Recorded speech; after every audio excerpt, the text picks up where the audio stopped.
Good morning. Welcome to the next episode of Mahabharata. Today I will narrate to you the story of Shantanu, Satyavati and Devavrata. In the last episode, we had heard about how Satyavati became a lady with divine perfume smell and how, because of sage Parashara's wisdom and blessings, she was destined to marry a king and rule the kingdom. Her father, Matsya Guru, was a very clever person, and the instant he realized that his daughter was a prospective queen, he made all efforts to ensure that she lived a royal life, well groomed and prepared for being a royalty.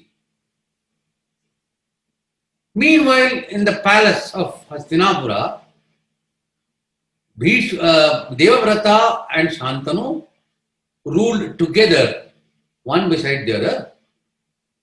And as time went by, Shantanu realized that his son was a more able administrator and better suited to handle the intricate and thorny political affairs of the kingdom than he himself was.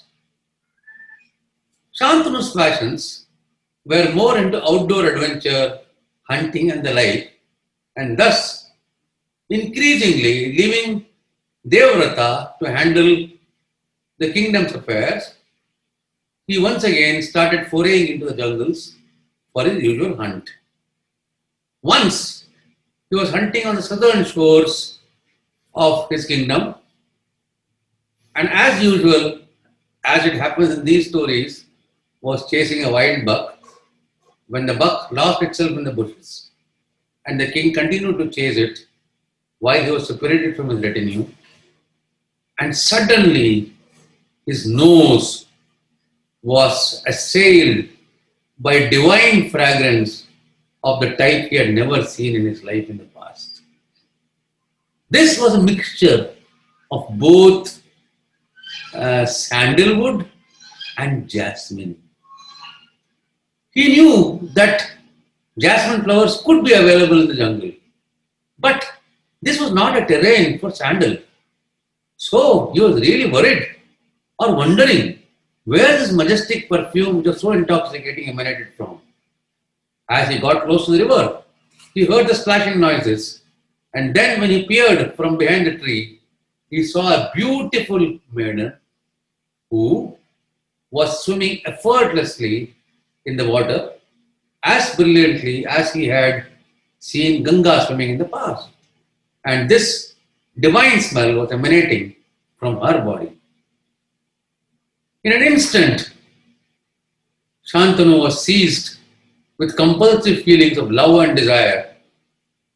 And this time he did not want to commit the mistake of what he had done with Ganga. He thus waited patiently behind a tree as the young maiden finished her bath and swim, came out in her wet, clinging clothes displaying her magnificent form and figure, changed into her clothes, and daintily walked back to the fishing village. The king followed her at a discreet distance, and even after she had disappeared into the crowded bylanes of the fishing village, he had no difficulty in following her because her magnificent aroma had left a trail for her to follow. And soon he was in Matsya Guru's house, who welcomed him with a beaming smile, with an enigmatic twinkle in his eyes, as if he was expecting the king all his life. This was a real comedy of errors because what Matsya Guru presumed was that based on the sage's prophecy, Shantanu was visiting him to ask for his daughter's hand for the king's son Devavrata, completely unaware of the fact that the king was besotted with a woman. Devavrata was not even aware of the existence of Satyavati, and it was Shantanu who wanted the hand of the queen as his wife or Devavrata's mother.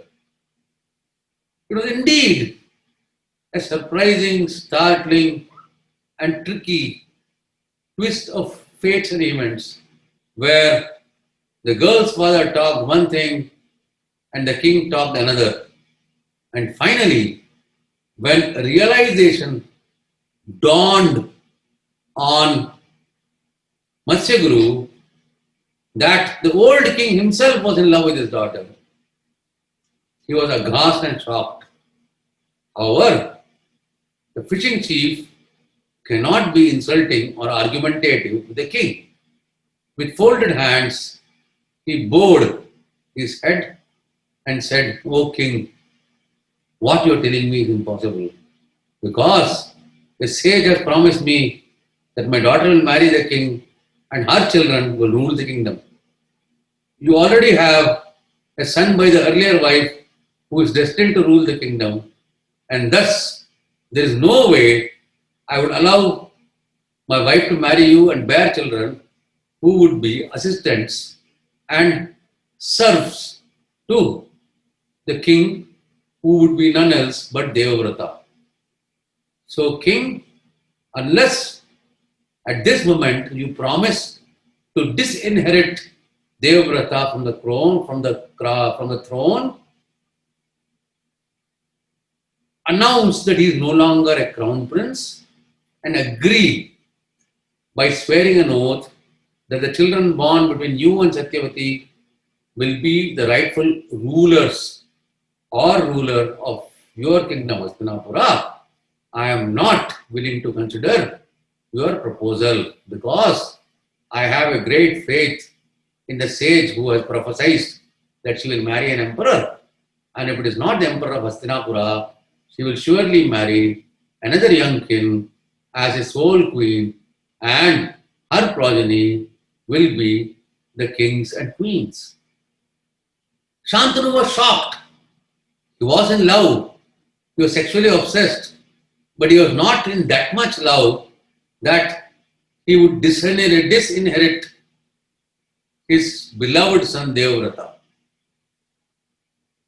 He just shook his head, nodded, and walked back with laden feet to the palace without disclosing what had happened in the fishing community to anyone. However, over the next weeks and months, he pined away in the thoughts and desires of the maiden with the divine smell, which he couldn't stop imagining whether he was awake or asleep. When Devavrata saw his father in a sullen and distraught mood, he was worried, and despite repeated inquiries, his father would not tell him the reason for his unhappiness or anguish. However, the prince was very intelligent, and it did not take him too long to realize and find out that the cause of his father's anguish and miseries were a fisherman's daughter with a divine smell emanating from her body. Without his father's knowledge, he went straight to the fishing village, met the fisherman's chief Matsya Guru, and said, "O king of fish, I need to discuss something important with you." Matsya Guru had a benevolent smile on his face, because now he saw the cards falling his way. The prince had come to marry his daughter instead of his older father. But when Bhishma requested him to offer his daughter's hand to his own father, Matsya Guru was shocked. However, he said the same situation, he laid the same stipulation, saying that he did not want his daughter's children to be stewards and serfs to Devavrata, because he believed that they were destined to rule the kingdom. At this, Bhishma said, "O Matsya Guru, I make a promise this instant that I will absolve myself of my desire from the throne. I relinquish the throne and promise to you that children born between Shantanu and Satyavati will be the true inheritors of the throne. I will just be beside them, help them, and guide them. This is a solemn oath on the suns, moons, stars, heavens, gods, and earth. The oath was a mighty oath. Heavens opened up. Devas, Gandharvas showered flower petals on Bhishma and shouted, "Bravo, bravo." However, the crafty fisherman was not yet satisfied. With a twinkle in his eyes, he said, "O Devrata, you are a bold, valiant Kshatriya, a great warrior. And when you marry, your children in your bloodline will be real, valiant warriors. However, the progeny born out of my daughter, who is a fisherwoman, and your father, who is a Kshatriya, will be definitely weaker than your children. What is it to stop your children from usurping the throne from my grandchildren? So, your proposal of relinquishing the throne is not enough." A shocked Devavrata did not know what to do, waited for a few moments, and then he had a sudden revelation.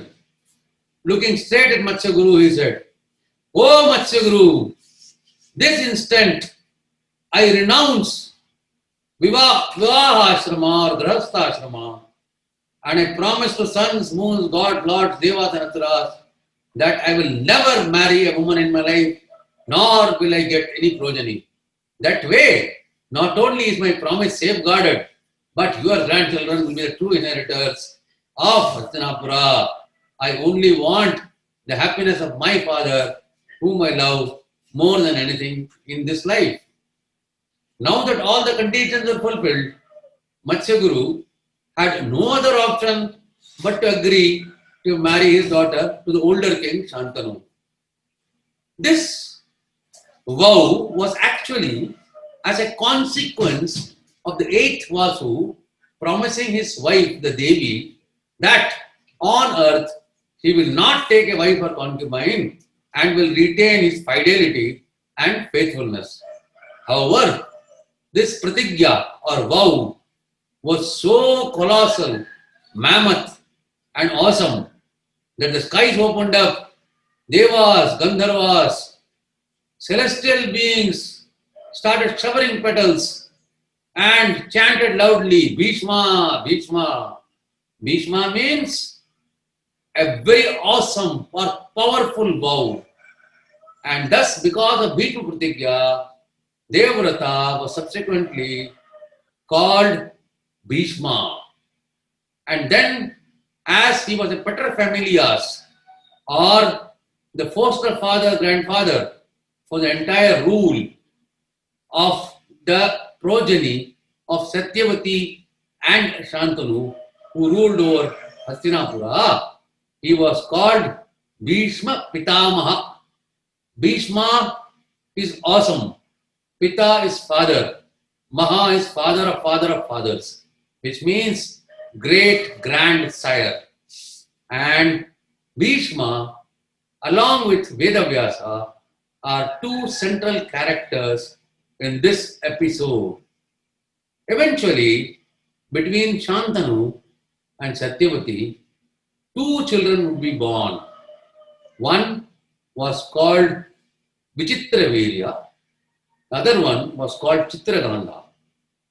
Their children eventually were Kuru, the blind, and Pandu, the prince with leucoderma or white patches on his body. And the descendants of Pandu were Pandavas, 5 in number. The descendants of Kuru were Kauravas, 101 in number. And the story and saga, trials and tribulations, fights, mischief, miseries and happiness, sadness, sorrows, ecstasies, war, peace, knowledge, and stupidity combined produces this colossal epic, which could only be conceived by a person of the genius of Vedavyasa and could only be written by a person with a large head like Vinayaka or Ganesha. Tomorrow, we will explore the story further and discuss the family tree of Shantanu and Satyavati. Hope you enjoyed this. I intend to narrate one episode every day for the whole of next year. Thank you. Good day.